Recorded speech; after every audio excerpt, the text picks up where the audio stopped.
Welcome to Foundation Friday.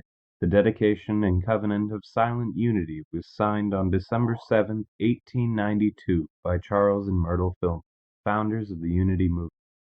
It is unlikely when they signed this covenant that they had any idea how far-reaching unity would be as it evolved into the church we know and love today. We invite you to join us as we explore and share some of the original ideas, teachings, and writings of the men and women who created the foundation of the Unity Church. Hi there. Thank you for joining us today for our Foundation Friday program. I have a question for you. What do Pastor Robert Bright, Reverend Carla Leitner, Reverend Ken Fendrick, myself, and the soon to be ordained Reverend Beci Rohkohl have in common? Well, seriously, we have several wonderful things in common, but the one I was speaking of is we all took classes through Unity Urban Ministerial School on our path to ordination. So I thought today for our Foundation Friday program, I would share a little bit about the history of the Unity Urban Ministerial School.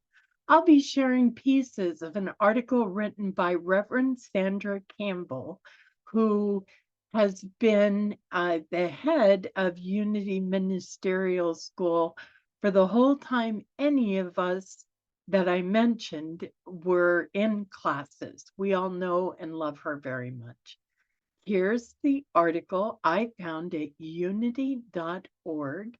I'm going to read snippets from it. The whole article is available to you.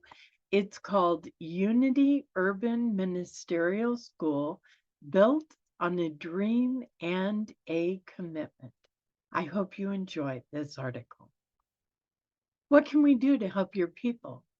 That was the question Stan Hampson, minister of Unity Village Chapel, asked Ruth Mosley in response to an article in the February 1978 issue of Ebony magazine that exposed Unity discriminatory practices to the world.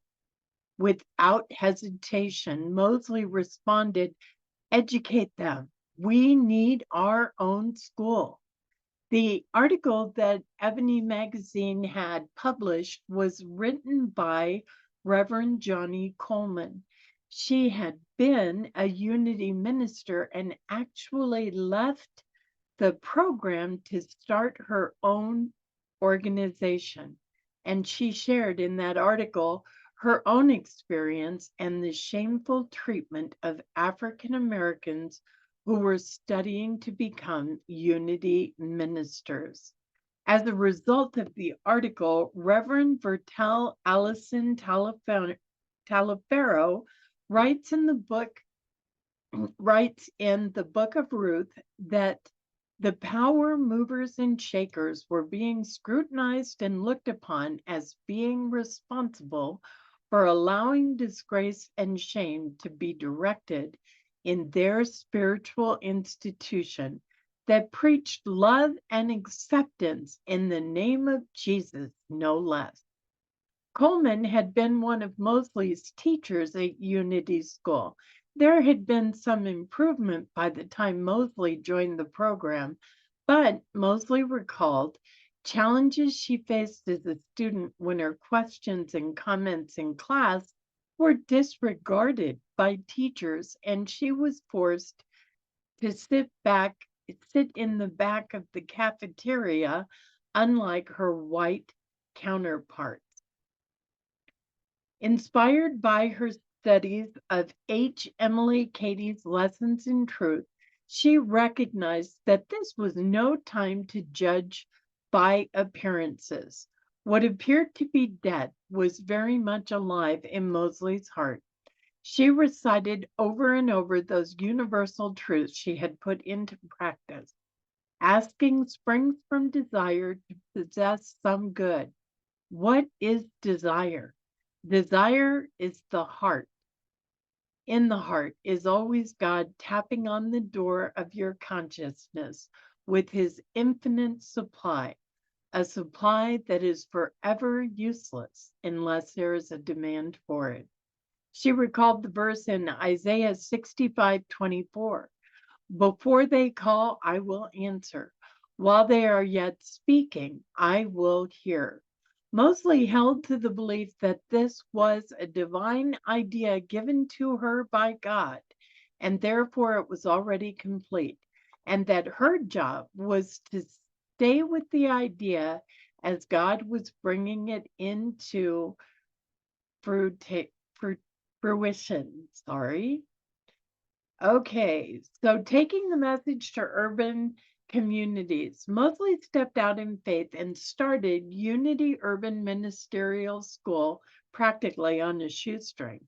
The association set up an academic advisory committee of seasoned Unity ministers, Reverends Jack Boland, Doris Caldwell, Catherine Knight, Bob Washer, and David Williamson, to assist the urban school in reaching the vast ethnic groups found in urban metropolitan settings, to enhance the spirit of Renaissance in urban areas, bringing more unity ministers into the unity movement and the unity concept in the city of Detroit and other urban areas.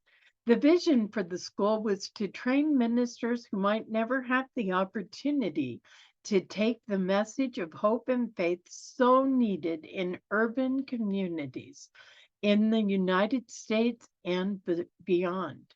Mosley used the model from the colleges she attended to develop the structure of the urban school, and based the school's mission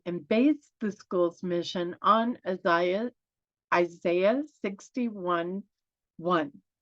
The Spirit of the Lord is upon me because the Lord has anointed me. He has sent me to bring good news to the oppressed, to bind up the brokenhearted, to proclaim liberty to the captive. Okay, I'm going to stop there. There is more to this wonderful article. I've really just kind of touched on the headlines. I hope you will look for the article on unity.org. And once again, the name of the article I've been sharing is Unity Urban Ministerial School, Built on a Dream and Commitment. I'm so grateful that it was. It definitely helped my dream come true. Before we close, remember, you matter. You are sacred, and you are so, so very loved. Namaste. Thank you for joining us, and let's stay connected and grow in spirit. We are on Facebook. Search for Unity Church of El Cajon and follow us and like our posts. You can reach us on YouTube at Unity Church of El Cajon. Please subscribe to our channel, watch our videos, and leave comments which can help us improve. We are on the web at unityofelcajon.org. Email or call our church office to receive our weekly newsletters, which lists all of our activities and opportunities to learn and grow together.